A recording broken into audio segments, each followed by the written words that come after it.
esta Ley General de Víctimas fue aprobada primero en el Senado y luego en la Cámara de Diputados. Se acabó de aprobar el 30 de abril del año pasado y pasó para una firma al Poder Ejecutivo.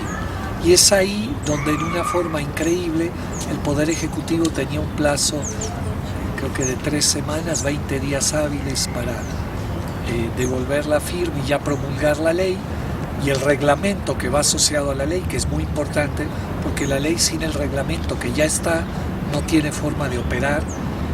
Entonces el Ejecutivo, fuera de plazo, manda observaciones a esta ley y se niega a firmarla. O sea, ejerce de hecho un veto a la ley. El mismo día prácticamente de la elección, el 1 de julio, la devuelve a la Cámara de Senadores con modificaciones. Y parte de estas modificaciones tienen que ver con 2 temas importantes. Uno, con este tema de la reparación y la indemnización.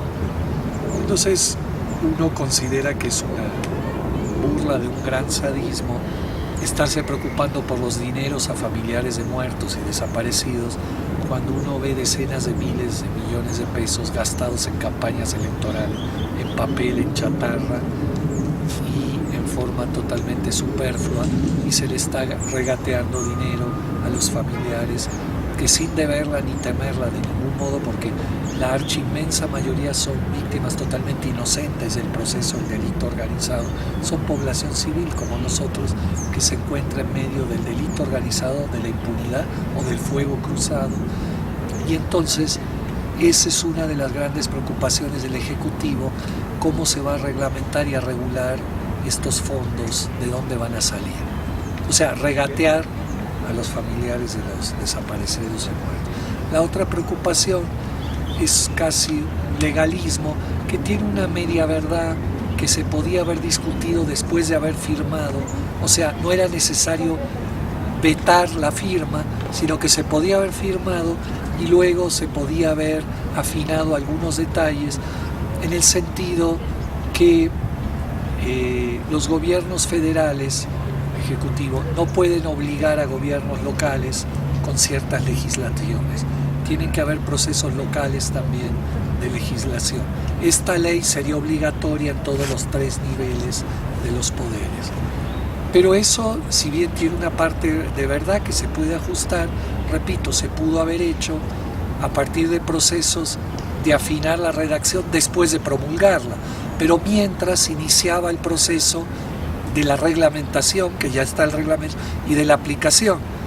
Lo grave y lo terriblemente doloroso de esto es que a partir del veto de la firma se detiene todo el proceso de promulgación y de aplicación del reglamento. O sea, todos los familiares no pueden iniciar ningún proceso en el tema de buscar a los desaparecidos, que están continuamente multiplicándose, buscar el proceso de la reparación y empezar a crear el banco de ADN nacional. Y que se cree el Sistema Nacional de Registro de todos estos casos en una forma orgánica, sistemática e integrada, y no en datos dispersos a nivel estatal, municipal, que no están integrados, ¿no? De hecho, se plantea crear un Sistema Nacional de Registro de Desaparecidos y Muertos. Entonces, el legislativo contesta, los senadores contestan diciendo que el presidente mandó extemporáneas las observaciones, o sea, más allá de los 20 días hábiles.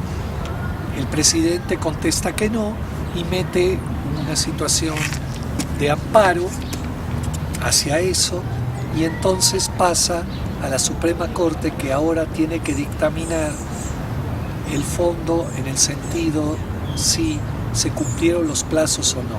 O sea, lo que estamos esperando no es que se vea el contenido de la ley y la discusión, es un paso previo que tiene congelado el tema, y que es simplemente si el Ejecutivo mandó las observaciones en tiempo o no.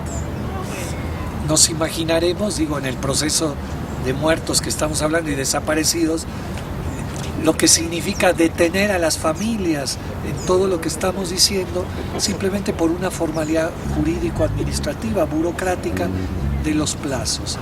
Después tendrá que venir la discusión sobre las observaciones, porque si la Suprema Corte determina que el Ejecutivo mandó en plazo y forma la observación, se tienen que discutir las observaciones, o sea, un proceso de nunca acabar que va a quedar para la próxima legislatura y que tiene una enorme complejidad y se presta para 1000 subterfugios.